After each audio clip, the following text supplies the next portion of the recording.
ಒಬ್ಬರು ತಂದಿಡೋದಾಗಲಿ, ಯಾರಿಗೋ ಟಾಂಟ್ ಕೊಟ್ರು ಅನ್ನೋದಾಗಲಿ, ಆ್ಯಂಡ್ ಅದೆಲ್ಲ ನಿಂತರೆ ಫಸ್ಟು ಇಂಡಸ್ಟ್ರಿಗೆ ಒಂದು ಒಳ್ಳೆ ಭವಿಷ್ಯ ಅಲ್ಲಿಂದ ಸ್ಟಾರ್ಟ್ ಆಗುತ್ತೆ. ಆಮೇಲೆ ಸ್ಟಾರ್ಸ್ಗಳು 2 ವರ್ಷ ಸಿನಿಮಾ ಮಾಡಬೇಕು ಅಂತ ಯಾರೂ ಅಂದ್ಕೊಂಡಿಲ್ಲ. ಅದು ಯಾಕೆ ಆ ಥರ ಬೈಗಳ ಥರ ಬರ್ತದೆ ಗೊತ್ತಿಲ್ಲ. But I am not, we are trying, but ಏನು ಮಾಡೋಕ್ಕಾಗ್ತಲ್ಲ. ವಿಲ್ ಡೆಫಿನೆಟ್ಲಿ ಡೂ ಆ ಬೆಸ್ಟ್. ಆ್ಯಂಡ್ ಇಂಡಸ್ಟ್ರಿಯಲ್ಲಿ ನಾವು ಮಾಡಿಲ್ಲ ಅಂದರೆ ಬರೋಲ್ಲ ಅಂತ ಇಲ್ಲ. ಬಟ್ ಹೊಸೊಬ್ಬರುಗಳು ಸಿನಿಮಾ ನೀವು ನೋಡೋಕ್ಕೆ ಹೋದ್ರೂ ನನ್ನ ಅನಿಸಿಕೆಯಲ್ಲಿ ತುಂಬ ಒಳ್ಳೊಳ್ಳೆ ಸಿನಿಮಾಗಳು ಬರ್ತಾ ಇದ್ದಾವೆ, ತುಂಬ ಒಳ್ಳೊಳ್ಳೆ ಕಥೆಗಳು ಮಾಡಿದ್ದಾರೆ. ಅವ್ರದ್ದೆಲ್ಲ ಸಿನಿಮಾ ಹೋದ್ರೇ ಇಂಡಸ್ಟ್ರಿ. ಬರೀ 2-3 ಸ್ಟಾರ್ಸ್ದು ಸಿನಿಮಾ ಬಂದರೆ ಮಾತ್ರ ಅಲ್ಲ. I think everybody's film everybody ಅಂದರೆ at least the good ones.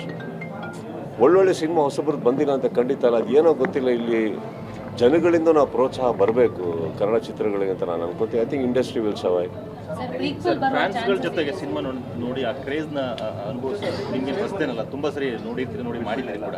But ಈ ಸಿನಿಮಾ ಪರ್ಟಿಕ್ಯುಲರ್ ಬಂದಾಗ ಕಂಪ್ಲೀಟ್ ಒಂದು ಮಾಸ್ ಎಂಟರ್ಟೈನ್ಮೆಂಟ್ ಜೊತೆ ಒಂದು ಎಮೋಷನ್ ತಗೊಂಡು ಹೋಗ್ತಾ ಇರುತ್ತೆ. ಹಾಗಾಗಿ ಇವತ್ತು 7 days ಆಗಿದೆ ಸರ್ ಸಿನಿಮಾ ರಿಲೀಸ್ ಆಗಿ. ಇವತ್ತು ಕೂಡ ಫಾಸ್ಟ್ ಫಿಲ್ಲಿಂಗ್ ಇದೆ, ಜೊತೆಗೆ ಹೌಸ್ಫುಲ್ ಶೋಸ್ಗಳು ಹೋಗ್ತಾ ಇದೆ. ಈ ಬಗ್ಗೆ ಏನು ಹೇಳ್ತೀವಿ? I am very happy sir. And ಈ ರೆಸ್ಪಾನ್ಸ್ ನಮಗೆ ಸಿಗ್ತಾ ಇರೋದು ಐ ಥಿಂಕ್ ಎಲ್ಲರ ಬ್ಲೆಸ್ಸಿಂಗ್ಸ್ ಇರ್ಬೋದು, ನಿಮ್ಮಂಥವ್ರ ಸಪೋರ್ಟ್ ಇರ್ಬೋದು, ಮೇಲೆ ಕೂತಿರೋ ನನ್ನ ತಾಯಿ ಆಶೀರ್ವಾದ ಇರ್ಬೋದು, ನನಗೆ ಗೊತ್ತಿಲ್ಲ. ಬಟ್ ಫಾಸ್ಟ್ ಫಿಲ್ಲಿಂಗ್ ಅಂತ ನೀವೇನು ಹೇಳ್ತೀರಿ, ಇದನ್ನು ನೋಡೋದಕ್ಕೆ ಪ್ರತಿಯೊಬ್ಬರು ಸಿನಿಮಾ ಮಾಡೋದು, ಪ್ರತಿ ಕಲಾವಿದರು ಸಿನಿಮಾ ಮಾಡೋದು. ಆ್ಯಂಡ್ ಅವ್ರುಗಳ ಮಧ್ಯೆ ನೋಡಬೇಕು ಅಂತ ನನಗೆ ಅನ್ನಿಸ್ತು. ಬಿಕಾಸ್ ಈ ಪರ್ಟಿಕ್ಯುಲರ್ ಸಿನಿಮಾದಲ್ಲಿ ನಾನು ವೀಡಿಯೋಸಲ್ಲಿ ನೋಡ್ತಾ ಇದ್ದೆ, ಥಿಯೇಟ್ರಲ್ಲಿ ಬರ್ತಾ ಇರೋ ರೆಸ್ಪಾನ್ಸ್, ಇದನ್ನು ಒಂದ್ಸತಿ ನೋಡೋಣ, ಅದಕ್ಕೆ ಫಸ್ಟ್ ಟೈಮ್ ಇಲ್ಲೇ ನೋಡಿದ್ದು ನಾನು ಇವತ್ತು. And of course the entire Max team ಇತ್ತು, ಫ್ಯಾಮಿಲಿ ಇತ್ತು, ಎಲ್ಲರೂ ಫ್ಯಾಮಿಲೀಸ್ ಇತ್ತು. It is very nice. It's A great feeling.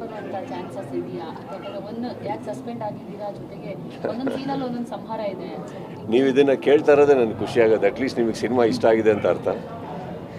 ಅಂಥ ಒಂದು ಕತೆ ಪ್ರಯತ್ನದಲ್ಲಿ ಡೈರೆಕ್ಟರ್ 100% ಇರ್ತಾರೆ. ಇವಾಗ ಅವ್ರೇನು ಸುಮ್ಮನೆ ಕೂತ್ಕೊಳ್ಳಲ್ಲ ಸರ್,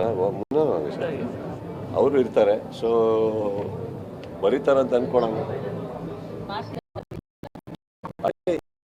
ನಿರ್ದೇಶಕ ಅವರು ಮ್ಯಾಕ್ಸ್ ಮಾಡೋಕ್ಕಿಂತ ಮುಂಚೆ ಅವ್ರನ್ನ ಇಷ್ಟಪಟ್ಟು ಸಿನಿಮಾ ಮಾಡೋಕ್ಕೆ ಹೋದವ್ರು ನಾನು. ಅವಾಗಲೇ ನಂಬಿದ್ದೀನಿ. ಈಗ ಮಾಡೋದಲ್ಲೇ ಇರ್ತೀವ ಹೇಳಿ. I have believed him long back, even before we started the shoot. So believing for a prequel or a sequel goes out of the way. I will do it.